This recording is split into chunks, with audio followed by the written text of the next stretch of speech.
నన్ను అంత ఇబ్బంది పెడుతుంది. దాన్ని వేసి పారేయండి. అలాగే మేడం. ఇక ఈ జన్మలో అభి మీ కంటికి కనిపించదు. నా దగ్గరలా సినిమా డైలాగులు వేయడం కాదు, నిజంగా చేసి చూపించండి. అదేంటి మేడం అలా అంటారు? మేం బరిలోకి దిగితే అది ఎలాంటి పని అయినా సరే పర్ఫెక్ట్గా ఫినిష్ చేస్తాం. ఇలాంటి మాటలు ఇంతకు ముందు నాకు 100 చెప్పారు, కానీ ఏం జరిగింది? ఒక్కసారి కూడా అభిని ఏమీ చేయలేకపోయారు. క్షమించండి మేడం, ఆ అభి అందరిలాంటి అమ్మాయి కాదు, కాస్త తెలివైంది. అందుకే తెలివిగా తప్పించుకుంటుంది. ఒక్కోసారి ఆ రాహుల్ కూడా అడ్డు రావడం వల్ల మా ప్లాన్ మిస్ అయింది. నోర్మయ్, ఆ అభి నాకు శత్రువు. నా శత్రువుని నా ముందే పొగిడితే నాకస్సలు నచ్చదు. Sorry madam. ఈసారి మాత్రం ఎట్టి పరిస్థితుల్లోనూ గురి పెట్టిన బాణం తప్పకూడదు. ఆ అభిని చంపేశారన్న వార్తతో నాకు ఫోన్ చేయండి, అర్థమైందా? ఓకే మేడం, వెళ్ళొస్తాం.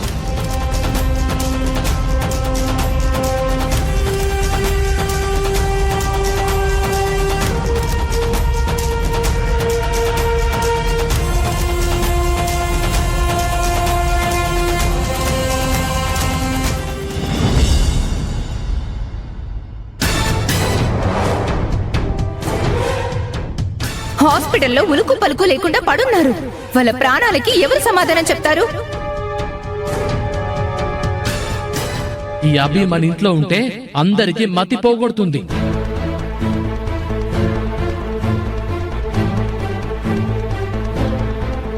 ఆడదాని మీద చెయ్యేస్తే మీ అమ్మా నాన్నలతో పాటు నువ్వు కూడా ఊచలు లెక్క పెట్టాల్సి వస్తుందని ఆగిపోతున్నావా?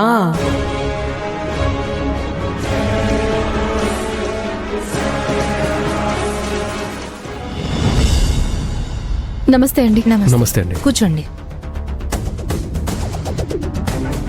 అసలు మేమెందుకు వచ్చామంటే, చెప్పండి.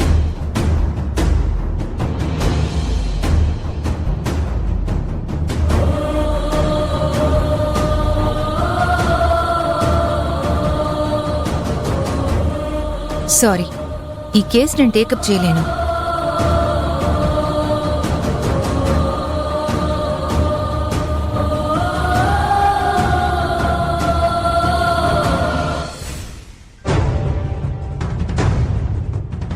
సార్,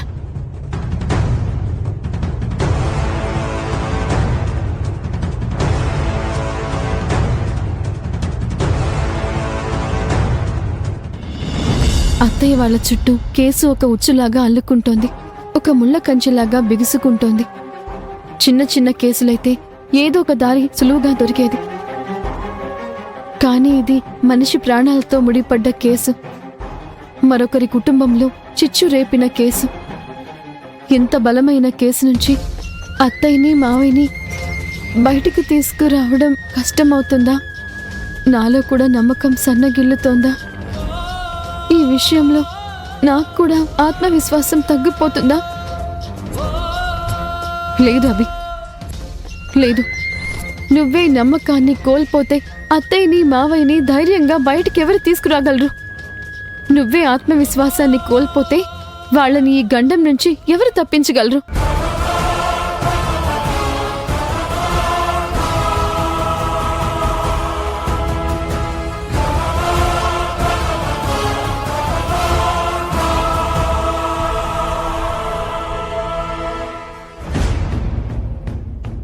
రే, అదిగోరా తన ఇంట్లో ఉంది. అన్నా, నేరుగా ఇంటికి తీసుకొచ్చావేంటన్నా? ఆ అబ్బిని వేసేయాలి కదరా. అబ్బిని ఏమైనా చేస్తే దొరికిపోతాం అన్నా. మనం ఈ కార్యక్రమాన్ని ఎక్కడైనా పెట్టుకుంటే బెటర్. ఆ విషయం నాకు తెలీదా? ఇలాంటి డీలింగ్స్లో నీకన్నా సీనియర్ని. ఏం చేయాలో నాకు తెలియదంటావా? సరే అన్నా, ఎంతకీ ఏం చేయబోతున్నావు అది చెప్పు. మనం ఆ అభి కదలికల్ని కనిపెట్టాలి. ఏ క్షణమైనా ఆ అభి బయటికి వెళ్తే తనని ఫాలో అయ్యి తన కథని అక్కడే కథం చేయాలి. అర్థమవుతుందా? అది అర్థమవుతుందన్నా, కానీ ఎంతసేపని ఇక్కడ వెయిట్ చేస్తాం? తప్పదురా, డబ్బులు కావాలి కదా. ఆ అభి బయటకు వచ్చే వరకు వెయిట్ చేద్దాం. అత్తయ్యని మావయ్యని ఈ గండం నుంచి బయటకు తీసుకురావాలంటే నేనే ఒక బలమైన ముందడుగు వేయాలి. లేకపోతే నాలో కలుగుతున్న ఈ అపనమ్మకం ముదిరి అత్తయ్య వాళ్ళని ఈ ఆపద నుంచి రక్షించే అవకాశం కూడా కోల్పోతాను. ఏం చెయ్యాలి?